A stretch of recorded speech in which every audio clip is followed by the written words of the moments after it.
Corona संक्रमण और lockdown के दौरान सब्जियों और फूलों की मांग में बड़ी गिरावट आई। बाजार की कमी से लेकर कीमतों में गिरावट तक किसानों को भारी नुकसान उठाना पड़ा। यही वजह है कि अब किसान उनकी खेती करने से डर रहे हैं। देखिए ये रिपोर्ट।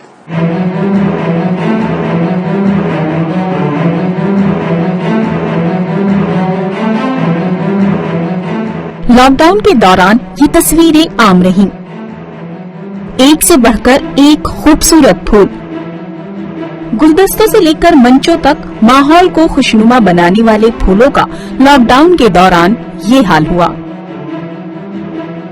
धार्मिक स्थलों से लेकर शादी समारोह की खूबसूरती में चार चांद लगाने वाले फूलों की मांग न होने की वजह से किसानों को इन्हें खेतों में ही नष्ट करना पड़ा। इसी का नतीजा है कि किसान अब फूलों की खेती से मुंह मोड़ रहे हैं। गेंदे के फूलों की खेती में 60 से 70% की गिरावट आई है।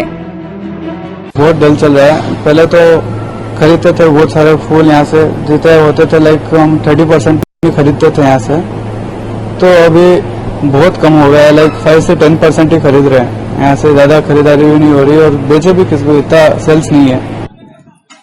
ऐसा ही हाल सब्जी उगाने वाले किसानों का भी है। अब भी भले ही आम लोगों को सब्जियों की ज्यादा कीमत देनी पड़ रही हो, लेकिन किसानों की सब्जियां या तो खेतों में सड़ रही हैं या किसान उन्हें कौड़ियों के दाम पर बेचने को मजबूर हैं। शायद इसी का असर है कि सब्जी बुआई का रकबा इस बार कम हुआ है।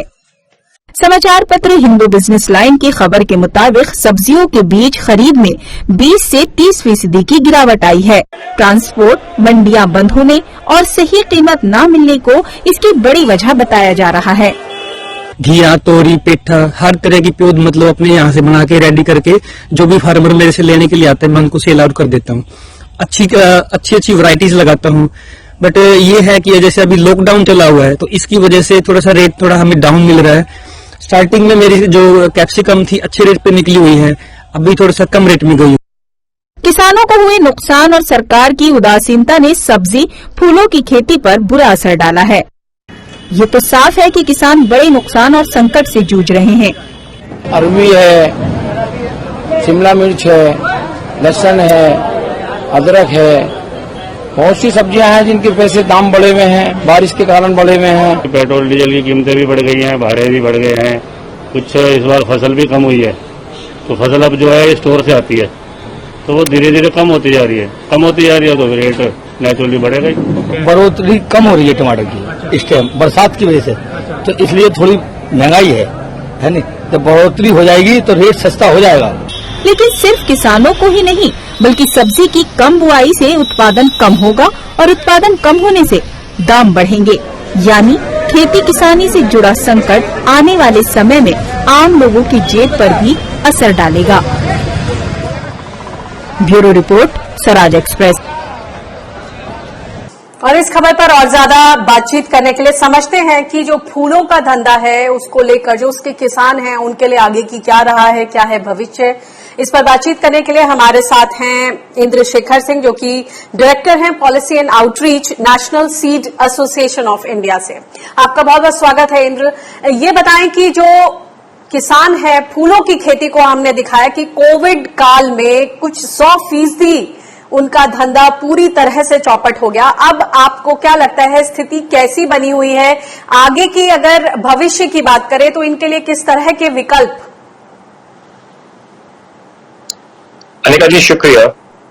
सबसे जरूरी बात यह है कि जो छोटा और जो मध्यम किसान है फूलों का, उसके लिए स्थिति बहुत ही ज्यादा गंभीर है।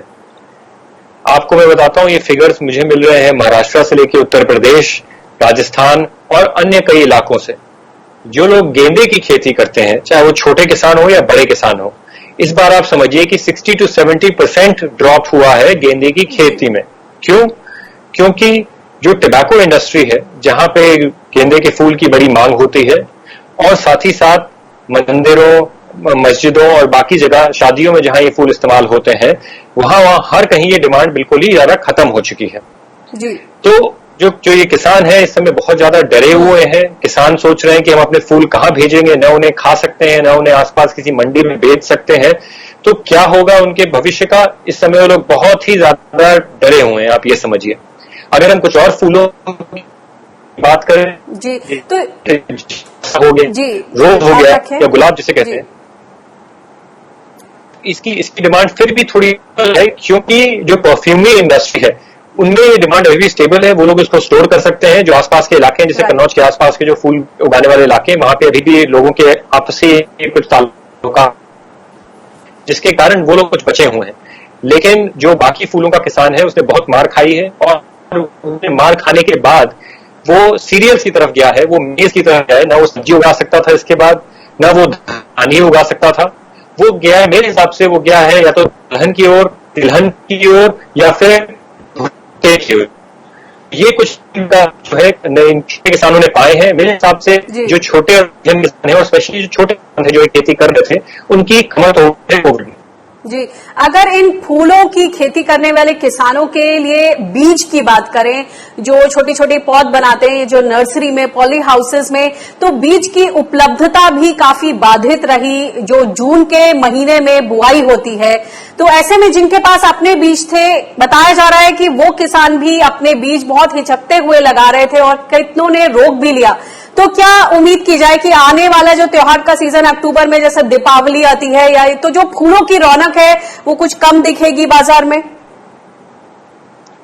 अनिका जी, देखिए, रौनक तो वैसे ही कम दिखेगी। फूल तो उसमें बस उसका एक छोटा पार्ट है। आपने बिल्कुल सही मुद्दा उठाया कि किसानों के पास बीज ही नहीं पहुंच पा रहा है। अब हमारी जो खुद की स्टडीज है और हमारी ग्राउंड रिपोर्ट्स जो मिल रही है हमको, कि महाराष्ट्र में मेरी कई सीड कंपनी से बात हुई, वो कह रहे हैं कि डोमेस्टिक मार्केट में उनका बीज बिका ही नहीं है। मतलब जो मेन टाइम होता है आपके सोइंग का, गेंदे की फूल का, उसमें गेंदा की सोइंग ही नहीं हुई है। और किसी तरह से वो लेट में कंपनियों ने जाके किसानों के जाके हाथ पैर पकड़े, बोले कि आप हमारे साथ अभी कॉन्ट्रैक्ट कर लीजिए, आप गेंदा उगाइए। तो आप देखेंगे कि त्योहारों के जो इतने भी त्योहार आएंगे उसमें मुझे लगता है फूलों की रौनक कम होगी, क्योंकि देखिए किसान डर रहा है। जब वो अपनी सब्जी तक नहीं बेच पा रहा है, मंडी तक पहुंचा पा रहा है, तो फूल तो और ज्यादा डेलिकेट और सेंसिटिव है। आपने पॉली हाउसेस की बात की, आप जानती हैं कि फूलों का दाम 5 रुपए से लेके 500 रुपए तक भी जाता है। कुछ ऐसे फूल भी हैं जो 500 रुपए एक फूल बिकता है। तो ये सारे लोग जो है, और ये सारे बहुत टाइम सेंसिटिव होते हैं, स्टोरेज वाले सप्लाई चेन पे डिपेंडेंट होते हैं। कोविड ने सारा का सारा सप्लाई चेन डिस्टर्ब कर चुका है। तो बड़ी समस्या उन लोगों को भी है।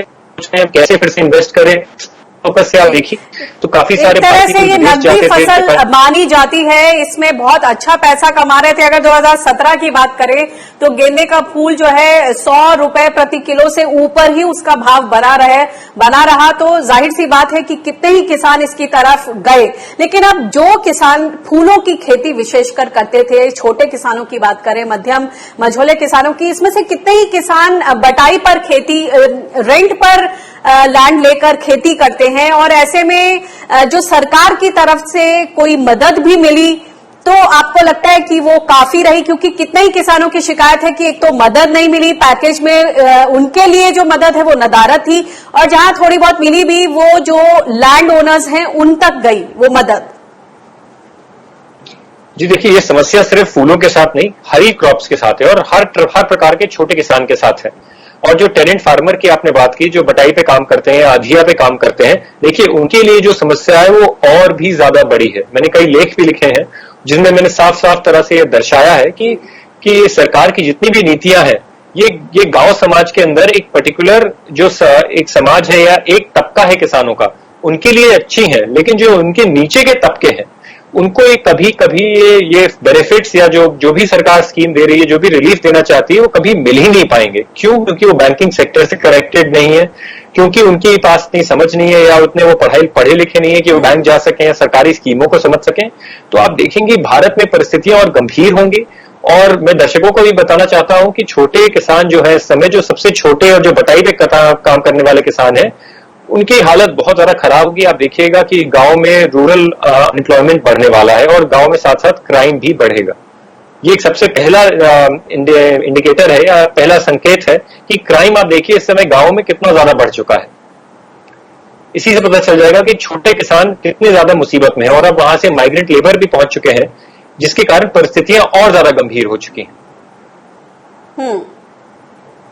जी इंद्र, ये बताएं कि वर्ल्ड नेचर कंजर्वेशन डे है आज के दिन, और इससे अच्छा दिन क्या हो सकता है जब वनस्पति, फूल, प्रकृति, प्राकृतिक संसाधनों की बात करें, लेकिन जिस तरह की हम बात कर रहे हैं भविष्य इतना अंधकारमय दिख रहा है, भयावह तस्वीर सामने आई है। संक्षिप्त में जानना चाहूंगी कि आगे की इनकी क्या राह हो सकती है। आपने बोला कि ये शिफ्ट होकर सीरियल्स उगाएंगे या फिर कितने ही ठेले लगाने लग गए, चाय की दुकानें खोलने की तरफ जा रहे हैं, तो असल में सरकार को इन पर किस तरह का ध्यान देना चाहिए था, वो तो हुआ नहीं। अब आगे इनके लिए किस तरह के स्टेप्स आप सुझाते हैं? देखिए, सबसे पहले तो मैं एक और दर्शकों को बता दूं कि आप ये ना सोचिए कि भारत अगले 10 या 15 साल में भारत नहीं रहेगा। जो परिस्थितियां मेक्सिको में हुई है या ब्राजील में चल रही है, भारत उस तरफ बहुत तेजी से बढ़ रहा है।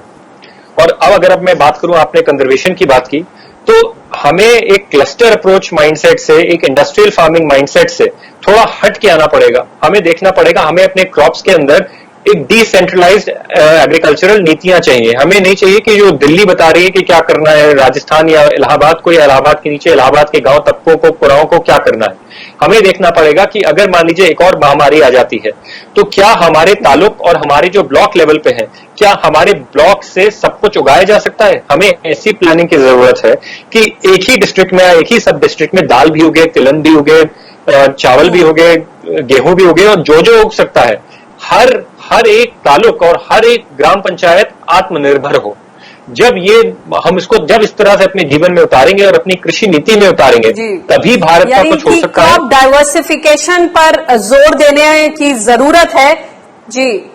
वन डिस्ट्रिक्ट वन प्रोडक्ट और क्लस्टर बेस्ड अप्रोच जो है वो कहीं ना कहीं प्रैक्टिकल अप्रोच नजर नहीं आ रही है। बहुत बहुत शुक्रिया इस इनसाइट के लिए, बातचीत के लिए।